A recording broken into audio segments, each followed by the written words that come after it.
আসসালামু আলাইকুম। সুপ্রিয় দর্শক, এতক্ষণে আপনারা নিশ্চয়ই সেই নজিরবিহীন ঘটনার কথা জেনে গেছেন, যেখানে হোয়াইট হাউসে বসে ডোনাল্ড ট্রাম্প এবং যুক্তরাষ্ট্রের ভাইস প্রেসিডেন্ট জেডি ভেন্সের সঙ্গে চেঁচামেচি, রাগেশ্বরে কথা বলা এবং এক ধরনের একটা ঝগড়া করে ফেলেছেন ইউক্রেনের প্রেসিডেন্ট ভলোদিমির জেলেনস্কি। যে বৈঠকে একটা চুক্তি সই হওয়ার কথা ছিল, যে বৈঠকে যুক্তরাষ্ট্রের সঙ্গে ইউক্রেনের সম্পর্ক আরেকটু নিবিড় হওয়ার কথা ছিল, ঠিক সেই বৈঠকে ইউক্রেনের রাষ্ট্রদূতকে মাথায় হাত দিয়ে বসে পড়তে দেখা গেছে। এখন দু দেশের মধ্যে সম্পর্ক কোন দিকে যায়, এই জল্পনা কল্পনার ভেতরে এই যে নজিরবিহীন বাকবিতণ্ডার এই ঘটনা, এ নিয়ে রাশিয়া কি প্রতিক্রিয়া জানিয়েছে সে বিষয়টি নিয়ে এই ভিডিওতে আলোচনা করব। এখনো পর্যন্ত আমরা রাশিয়ার প্রেসিডেন্ট মিস্টার পুতিনের কাছ থেকে আনুষ্ঠানিক কোনো প্রতিক্রিয়া পাইনি। হয়তো পাবো, যদি পাই তাহলে সে নিয়ে আলোচনা করা যাবে। কিন্তু রাশিয়ার পররাষ্ট্র মন্ত্রণালয় বেশ কড়া কড়া কথা বলেছেন, এবং রাশিয়ার অন্যান্য যারা নেতা রয়েছেন তারা বেশ কড়া কথা বলেছেন।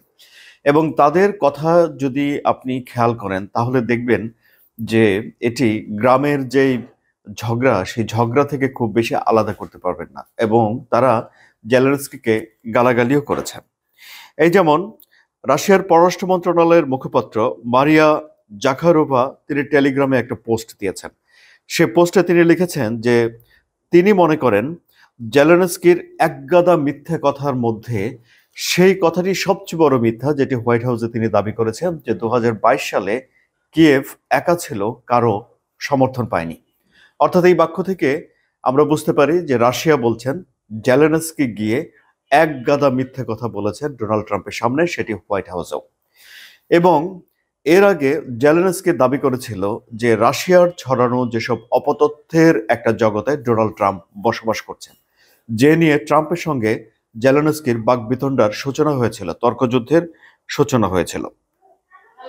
এবং রাশিয়ার পররাষ্ট্র মন্ত্রণালয় জেলেনস্কিকে বদমাশ শব্দ দিয়ে অভিহিত করেছে। বদমাশ তো মোটামুটি আমাদের দেশে একটা গালি, তাই না?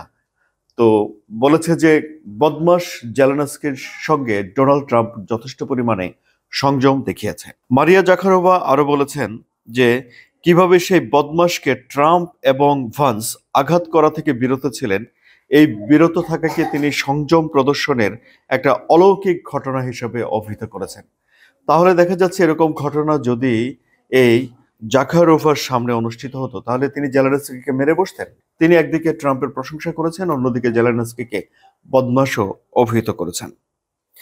রাশিয়ার সাবেক প্রেসিডেন্ট এবং তিনি বর্তমানে রাশিয়ার নিরাপত্তা পরিষদের ডেপুটি চেয়ারম্যান দিমিত্রি মেদভেদেভ তিনি জেলেনস্কিকে উদ্ধত শূকর বলে মন্তব্য করেছেন।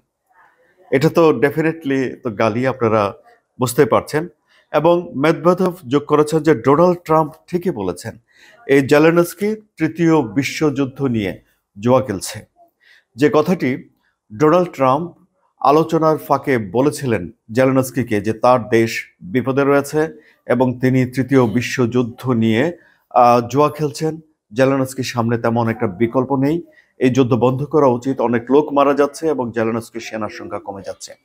কিন্তু সুপ্রিয় দর্শক, যে ভিডিও সামনে এলো এবং আমেরিকান মিডিয়ার সামনে মার্কিন যুক্তরাষ্ট্রের প্রেসিডেন্ট, ভাইস প্রেসিডেন্ট এবং জেলেনস্কি যে বাক বিতণ্ডায় জড়িয়ে পড়েছেন এবং সেখানে জেলেনস্কি যেভাবে কথা বলেছেন, এই বিষয়টি এখন বিশ্ব জুড়ে নানানভাবে আলাপ আলোচনা হচ্ছে।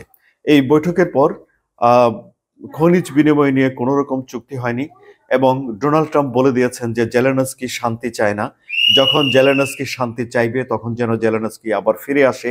এ ধরনের কথোপকথনের মধ্য দিয়ে বৈঠকটি শেষ হয়েছে। বৈঠকের পর দুই দেশ আনুষ্ঠানিকভাবে দ্বিপাক্ষিক সংবাদ সম্মেলন করেনি এবং চুক্তি বাতিল হয়েছে। এবং এই যে এই ঘটনা, এ নিয়ে রাশিয়ার প্রতিক্রিয়া এই ভিডিওতে আমি আপনাকে দিলাম। এবং এই ঘটনা ন্যাটোকে কিভাবে প্রভাবিত করবে সে নিয়ে আমি একটা কন্টেন্ট তৈরি করছি, সেটি কিছুক্ষণ পরে আসবে। সেটি দেখার জন্য আগাম আমন্ত্রণ জানিয়ে আপাতত এখানে বিদায় নিলাম।